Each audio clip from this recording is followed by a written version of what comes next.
moving on to the misses on the Viva. Oh, man. So one of the biggest misses is the atrium. Such a beautiful spot, though. I'm sorry to cut you off, but that's like... I was going to say, that's so rude. It's a really nice, elegant space. It really is. Wait. Let's be clear. So I think that the way that they wanted to kind of keep it in 3 different levels, because on other ships, on the breakaway class of ships, the atrium is basically between 2 levels, right? Yeah. And there's like I guess you can call it like a balcony area, and then the floor level. So deck 7. So it's like deck 6 and 7. Yes. So on the Viva and the Prima, the atrium is spread amongst 3 decks. So it starts at 6, 7, and 8. And in theory, I think it's a good idea. In execution, it was not done the right way. So when, like normally where there's a musical act or a band playing, it's like a little stage area, which by the way is not really a stage. It's just literally a piece of ground. It's like a little wooden space. But they put it kind of like in the back. So only the people that, and a very limited seating. So only people like in that immediate area can actually see the band or the musical act. Everybody else can just only hear it. So I thought that they should have just moved the stage kind of to the center of the 3 different floors, so that basically you could look kind of down and you could see everything that's going on, and there's more seating available.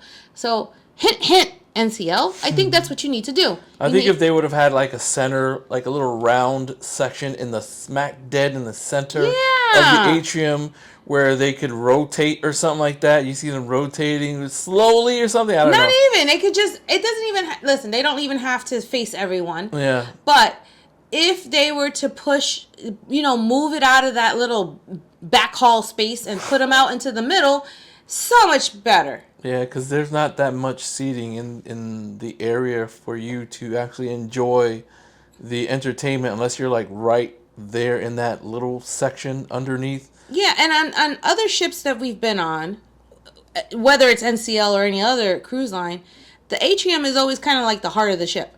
That's, you usually see shows or they have like quizzes and games, and so you get to, it's a lot of entertainment.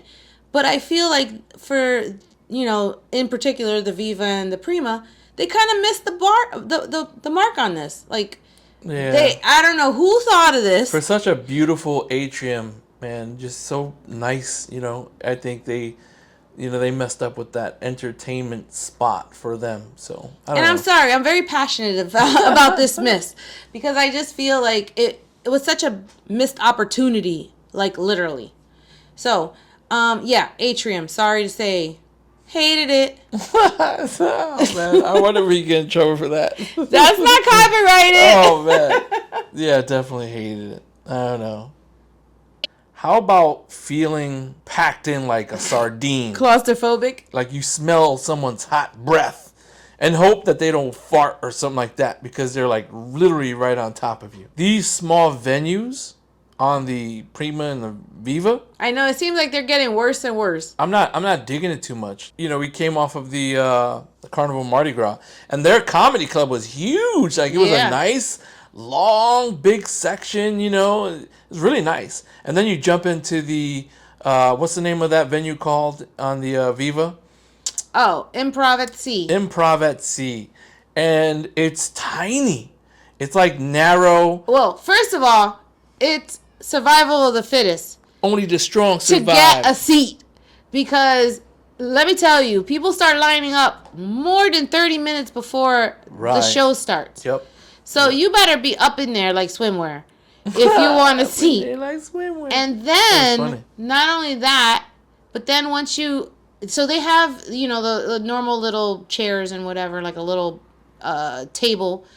But then they have this like couch, like long linear couch along on the side. Yeah. You better be like very familiar with whoever you're sitting with, because I'm telling you, you're like on top of each other. Yeah.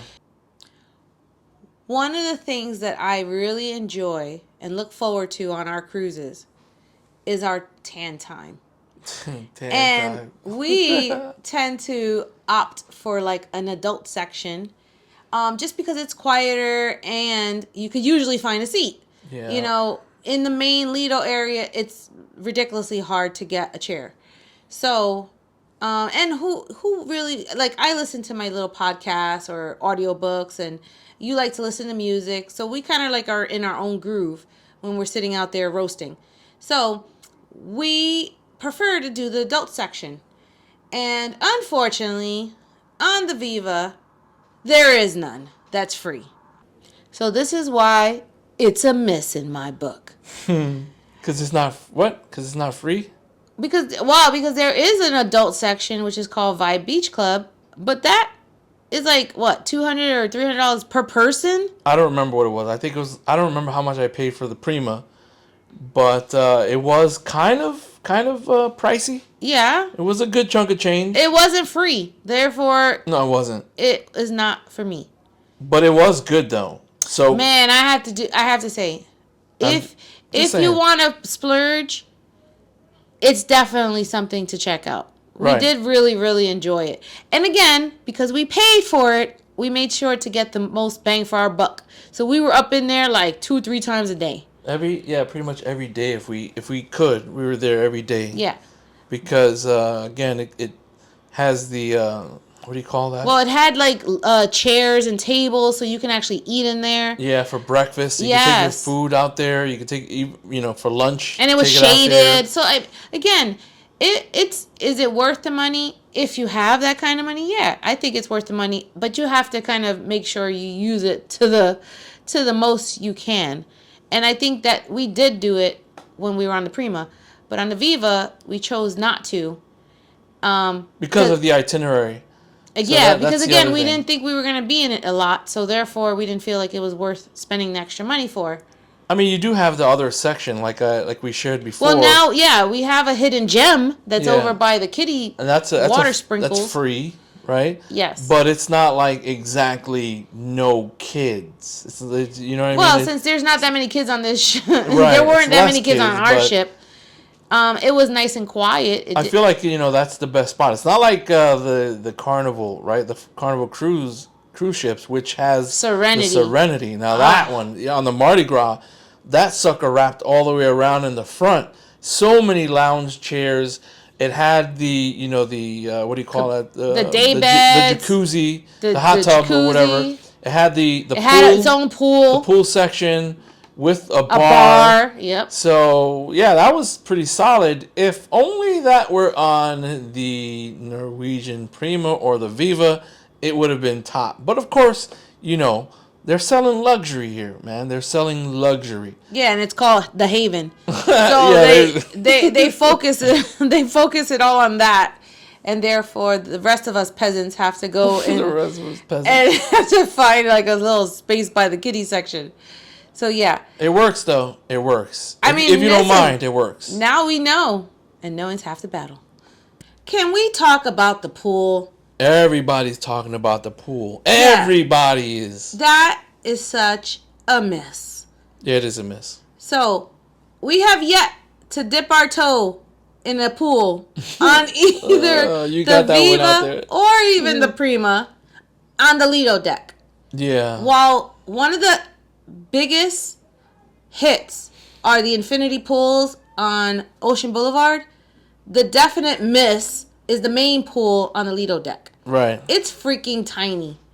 It's like a bird bath. Yeah, it is. With a small little bar there as well. And I get it. There's so much other stuff going on that they kind of downsized it. And I think you also mentioned that they they kind of are dedicating more space to the Haven area. So therefore, it makes the main deck area smaller. Right. So, and then you have the racetrack too. That's right there. It's like literally hanging over slightly above the main pool deck. Yeah. So I think that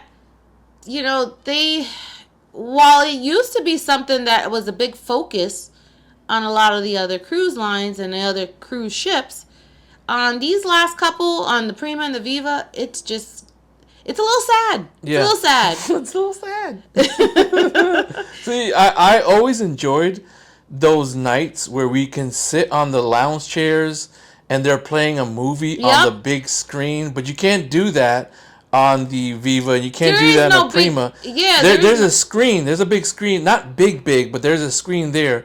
But it's there's no lounge chairs facing it. But it's just so small that it's not even for, watching videos or movies, rather.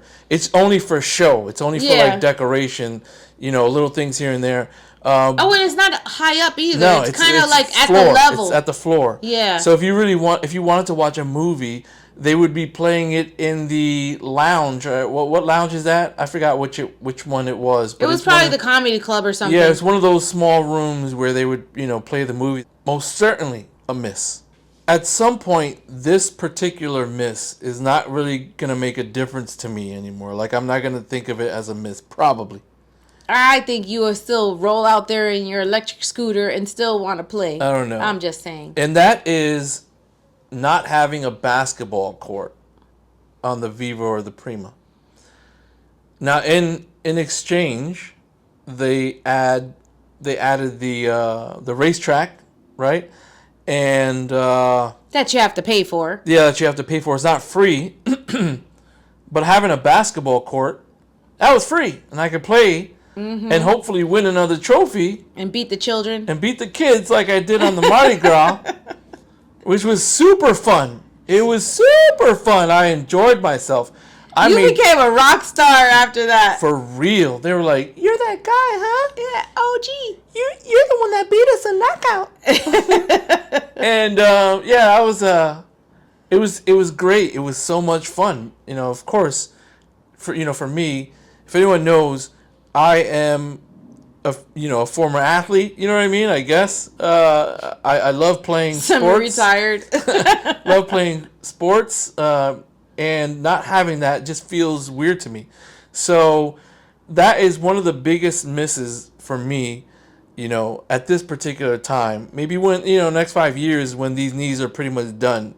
Maybe I won't even care. I don't know. Then you'll just do shooting contests. That's it. Not something that you have to run for. Maybe. So I don't know. But for me, not having a basketball court to play basketball, shoot around, anything like that, that's definitely a miss for me because I enjoy that. But maybe in the future, it's not going to be that way. I'm just going to want to relax and lounge and drink, eat, and then that's pretty much it. I don't know. Still too early to tell. These knees are hurting these days. And I guess that's pretty much it, man. So